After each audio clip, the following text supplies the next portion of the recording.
When I started programming, I wanted my program to be as fast as possible, even the simple one. So I decided to write everything in C++ because it is really fast, yeah? I was disgusted with JavaScript because everyone said to me that this is slow and bad. And I believed them. But at the same time, whenever I need to combine a string with a number in C++, I feel jealous of how easy it is in JavaScript, yeah? So I had kind of love-hate relationship with C++. As I gained more experience, I started to wonder, why JavaScript is slow? You can find many benchmarks that showing how much JavaScript is slower compared to C++, but what if it isn't the true? What if JavaScript isn't actually slow, and we are just asking a wrong question? What if the real question should be, is JavaScript actually slow? Hello, I am Krzysztof Piaskowy, the maintainer of Reanimated and React Native open source developer at Software Mansion. But today, I have a question for you. Do you like getting things for free?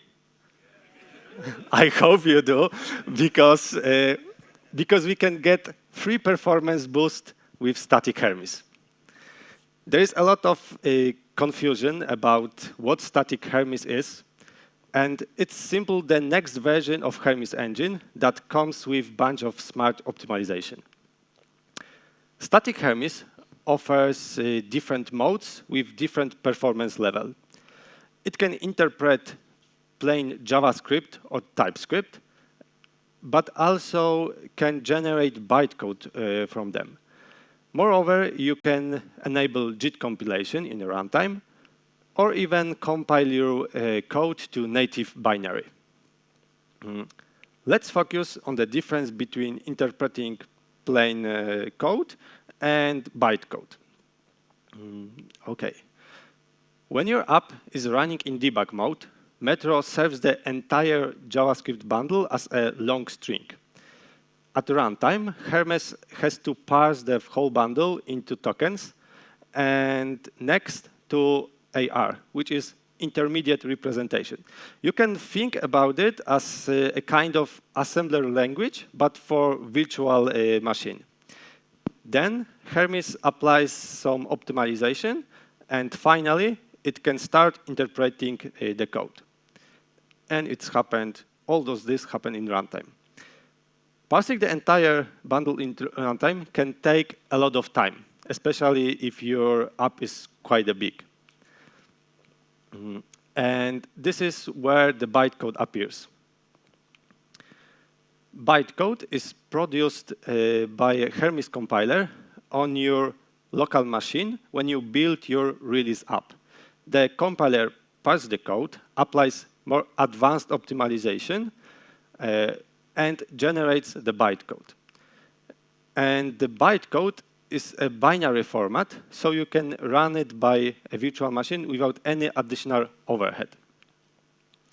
But what is actually Hermes compiler?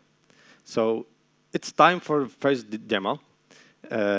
This is Hermes repository, where I have already built the Hermes binaries. I mean Hermes VM and Hermes compiler. I have added simple JavaScript codes that adds two numbers. OK, I'm going to compile this code into bytecode using Hermes compiler and run it in VM. Like I said, bytecode is binary format, and that is built in compile time instead of runtime. And you can just run it. We can see that we have result. Yeah. As I mentioned, Hermes comes with a bunch of smart optimization. But to really understand how those optimizations work, it's crucial to dive deeper into how CPU and assembly works. But don't worry, we will handle that. Let's imagine a simple CPU model. Let's call it Intel -1. Yeah. The CPU has basic components. For example, in this case, arithmetic operation unit that can access and perform operation over data stored in registers. Registers are processor internal memory, since the processor doesn't have as fast access to external RAM memory. What we want to execute is this C++ code that adds two properties of object, A and B, and assign the result to field C. Simple, yeah? After the compilation, let's execute our program on this tiny CPU. First, the operation system needs to load the program from the disk into RAM memory. The compiler knows the types and the sizes of the variables, so it can compute their exact location in the memory. The previous part of the program just described the layout of the things in memory. Now, let's start executing the assembly. First, we need to load value from address A into register R1. In native word, each operation is described by a single assembly instruction, like we can see here.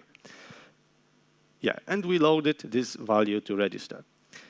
We need to load the value from address B. Yeah.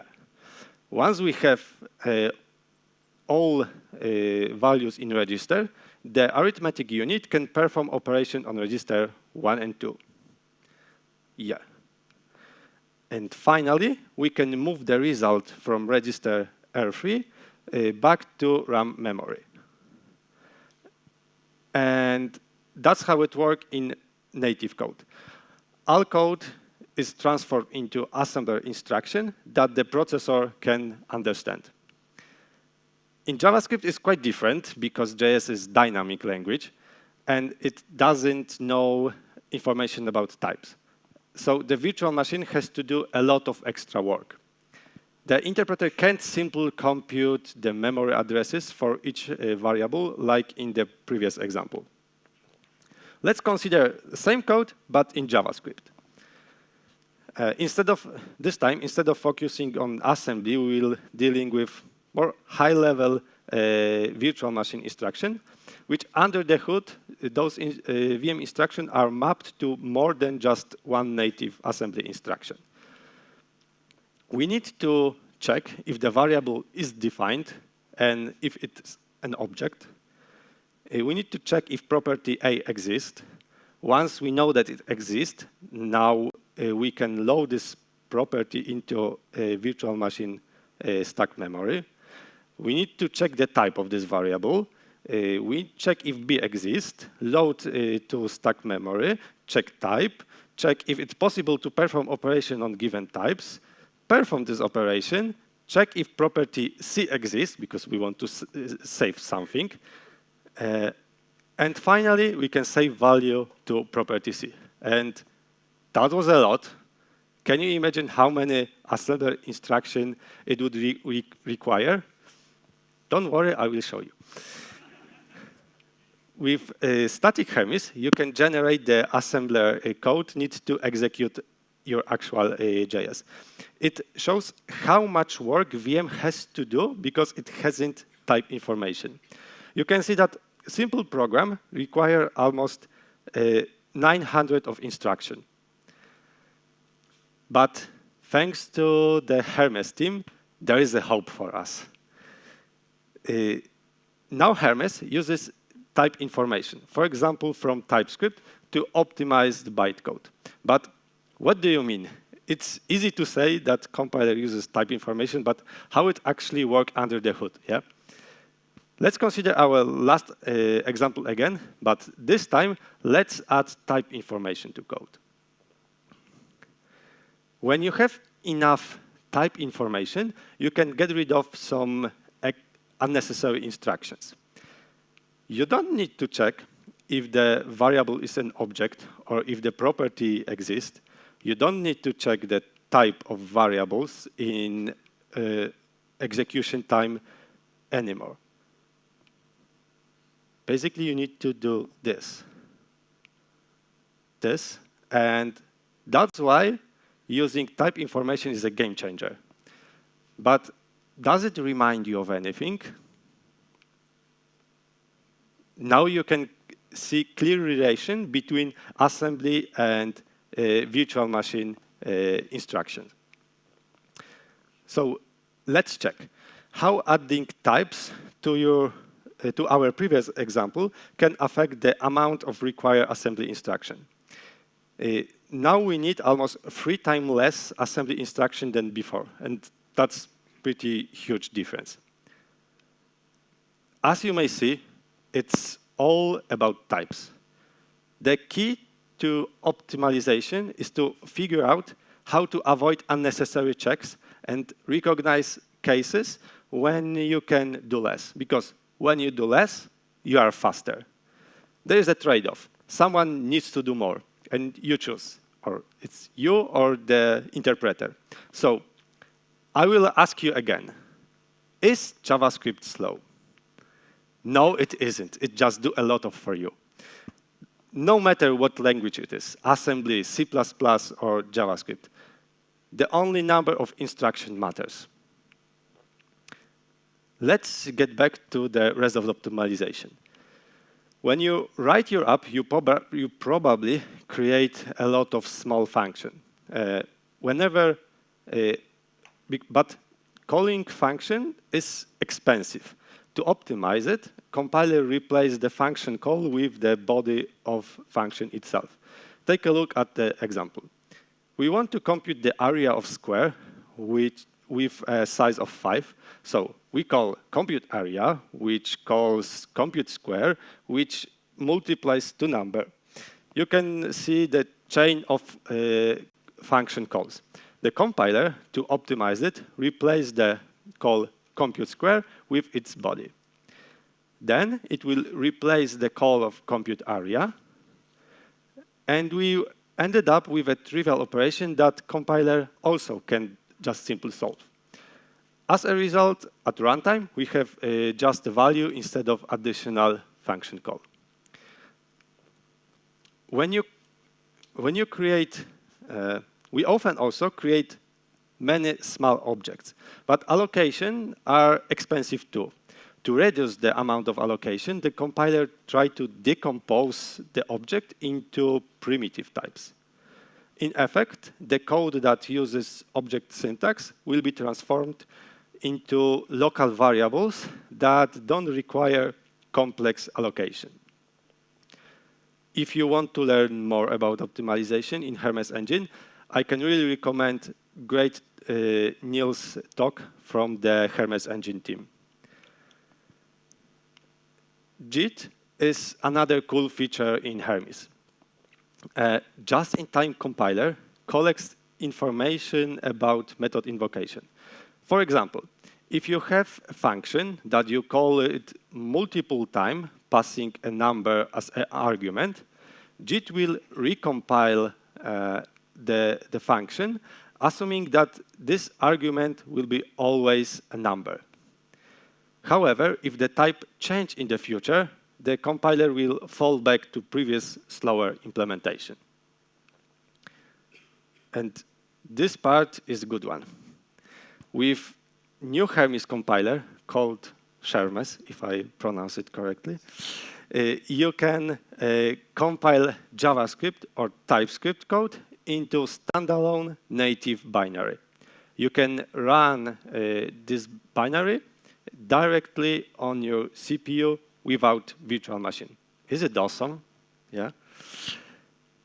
Okay. With the new Hermes compiler, you can generate C code that represent your JavaScript instructions. Here is the section that implements the actual logic of your program.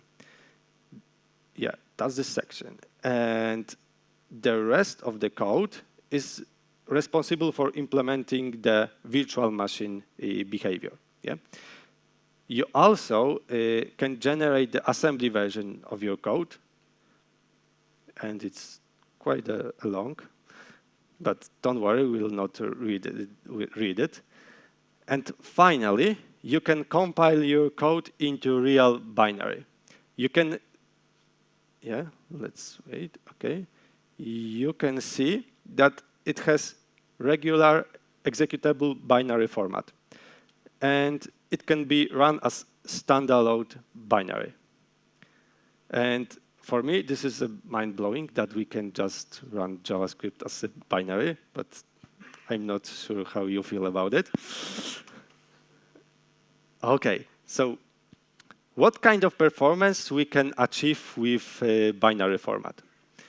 I will use the n-body simulation, which is a common benchmark. I am compiling the TypeScript version to binary with Static Hermes compiler. Now I'm compiling the C++ version of the benchmark. OK. And now let's run the C++ version and see how much time it takes to compute the simulation. OK, we have a result. And now let's compute it with Hermes binary. Oh, OK, I need to run it again. So it's pre-recorded, yeah, like you can see. OK. Run C++ version and run JS version. OK, why it doesn't work? No matter. Can I just simply switch it? OK, let's wait again, but believe me, it's worth it. Just once again, it's good to repeat something to remember, yeah. So we can feel like in school. And wow, our JavaScript binary is faster than C++1. For me, this is a real game changer. I was so surprised that I ran it multiple times. You can clearly see, thinking that I might have done something wrong. Yeah, of course, if you compile C++ with more aggressive optimization, like O3 or something like that, the results will change. But still, JavaScript can be faster than C++. Doesn't sound good enough, yeah? In a previous implementation of Hermes, the execution of n-body benchmark is almost 8 seconds. With Static Hermes, there is a huge performance boost. Bytecode produced from JavaScript or TypeScript can run almost 2 times faster. The binary with Static Hermes is almost 13 times faster. And the ultimate question is how to use it. So you will need to wait a bit. The PR that adds support to Static Hermes to React Native is already open, but it requires a bit more work. But after the conference, when I will go back to Poland, I will get back to it, and I will try to do my best to deliver it in cooperation with Meta folks. Thank you all, and I hope that you will not mad at me about this assembler stuff. And I also want to thank the entire Hermes team for the great job they did for Static Hermes. There are also a round of applause for them.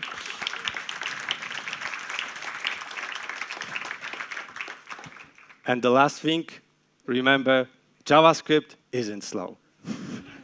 Very cool stuff. I didn't know you were so actively involved in the Static Hermes things. Yeah, a bit. A bit, yeah. Humble. Cool. So while we let audience questions come in, a few things that were interesting for me was the first thing was when you went from untyped code to typed code, one of the things you crossed out was checking type compatibility. Does that still not need to happen, even though the types are defined, to make sure that you can actually do the arithmetic operation, or is that also excluded from it? How does that work? OK, so if you want to execute plain JavaScript without any types, Hermes can also try to figure it out what type are you using. Yeah? Mm-hmm. So if you don't use explicit type, Hermes also will try to figure it out. But sometimes the code is more complicated, that is not obvious how to what actually you want to do in your code, yeah? And in this situation, the explicit types comes from TypeScript is really useful, and Hermes can optimize your code more. So does it mean Hermes can do less? But is there do you also need to still, on like the assembler instruction level, do you still need to check for, even if you know the types ahead of time from TypeScript, do you need to assess whether or not object.a and object.b are both integers from the TypeScript types before you can add them? Or is that step also removed from the assembler instructions? Okay, so if you are in interpreting mode, you still need to check what is the type, yeah? Because if it match the expectation, you will fall into fast path, yeah? But if you don't meet expectation, you will fall back to slower implementation. But in a assembly on the native binary, you can't dynamically check the types, yeah? CPU will understand this is just a number, and I will pull it to my register, do something with it, and I don't care about what is the type. This is your problem that your program will break. Gotcha. Makes a lot of sense. One of the things that was interesting to me was the 900 lines of assembler instructions that you showed. Is that largely due to the fact that we're dealing with like a stack in terms of the memory, and you need to cycle through the stack? What's the majority of that instruction that's cut out when you go into typed instructions?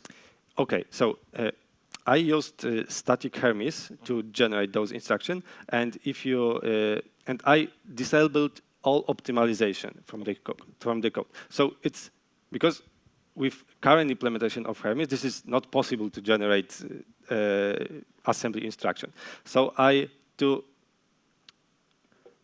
generate something that is really close to previous implementation, so I decided to use the new Hermes implementation, disable all optimization, and then we can just realize how much work Hermes needs to do. And yeah, all of this, the actual logic of this program doesn't take whole 9,000 of instructions, but